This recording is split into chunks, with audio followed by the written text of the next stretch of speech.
বেটা খুব ভালো লেগেছে আমার, খুব ভালো লেগেছে তোর এই স্তুতি। তুই আমার স্তুতি করলি। শিব চতুর্দশী দিন তুই আমার মন্দির মার্জন করে দিলি। আর যে পাতাগুলো তুই ঝাড়ু দিয়েছিস জানিস ওগুলো কি পাতা? বল না বাবা, রাত্রিবেলা আমি ভালো করে দেখতে পাই না। কি পাতা? ওগুলো সব বেল পাতা। এখানে বেল গাছ, আর যে বেল পাতা এই ঝাড়ু দেয় মানে ঠেলে সরিয়ে দেয়, সে আমারই মাথায় দিয়ে দেয়। বলে প্রভু, কেউ ঝাড়ু দিয়ে ফেলে দিচ্ছে, সেটা আপনার মাথায় পড়ে যায়। এই জন্য আমার একটা নাম হচ্ছে আশুতোষ। আমি অল্পে সন্তোষ। সবচাইতে যেটা ভালো লেগেছে সেটা কি জানিস? তুই আমার প্রভুর গুণগান গাইছিস। হরি বল, হরি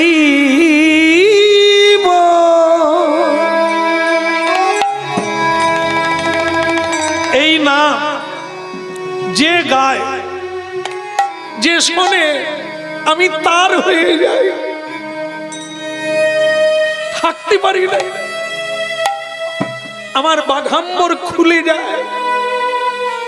এই হরি নাম শুনলে আমি থাকতে পারি না।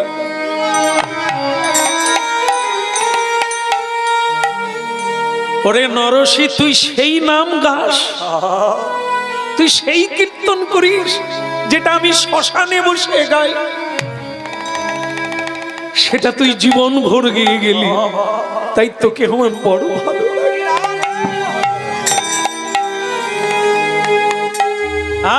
গেয়ে যা, নাম ছাড়বি না। ওরে যে নাম গায় তার সকল কামনা পূর্ণ হয়ে যায়, তার কোনো অভাব থাকে না, কোনো দুঃখ থাকে না। এখন যেটা বলার তোকে সেটা বলি। বল, কি বর চাস আমার কাছে? যা চাইবি, হ্যাঁ ভেবে বল, যা চাইবি তাই পাবি। অদেও কিচ্ছু নেই আমার কাছে। অষ্টসিদ্ধি আছে, অষ্টসিদ্ধির অধিকারী আমি।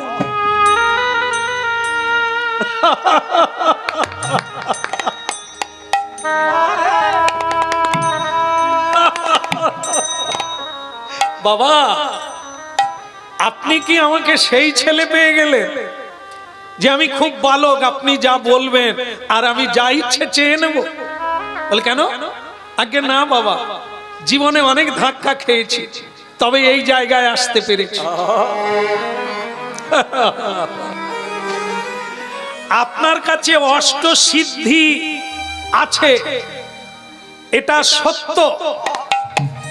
আপনি ভজন করে আপনার নাম হয়ে গেছে মৃত্যুঞ্জয়।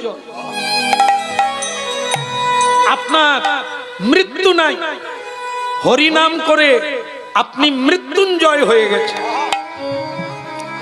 মা গঙ্গাকে মাথায় জায়গা দিয়েছে, চন্দ্রকে জটায় জায়গা দিয়েছে, নাগ নাগিনীকে শরীরে রেখেছেন। যজ্ঞের ছাই ভস্য মেখে আপনি বসে থাকে।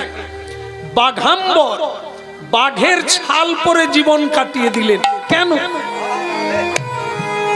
আমি জানি না। যদি অষ্টসিদ্ধি আপনার কাছে থাকলো, আপনি বাড়ি বানান না কেন? আপনি বাড়িতে শোয়েন না কেন? শ্মশানে থাকেন কেন? পোশাক পরেন না কেন? একটা বাঘাম্বর পরে আছে। আপনার ভজন করে নর নারী, কি নারী কি পুরুষ কি দেবতা, সকলে জয় জয়কার। কিন্তু আপনি এই রকম কেন? আপনার ভজন করে ধন দৌলত পেয়ে কতজনের কত বন্ধু